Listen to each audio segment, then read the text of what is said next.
How to check your PayPal balance on iPhone. Hey everyone, welcome back to our channel. I am Bimal from How to Geek. In today's video, I will show you how to use or check your PayPal balance from the iOS app. So make sure to watch the video till the end. Now, if you use your iPhone or iPad primarily, you might consider downloading the official app for iOS, which can make the process as easier.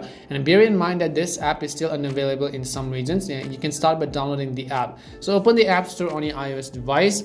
Tap on the search box, which is at the top of the application, then search for PayPal, and if the app is available in your current region, it should be on top of the result. The app will say send, shop or manage. Now tap the entry and then select the get on the next page as you would for any other app. Once it is downloaded and installed, open the PayPal application.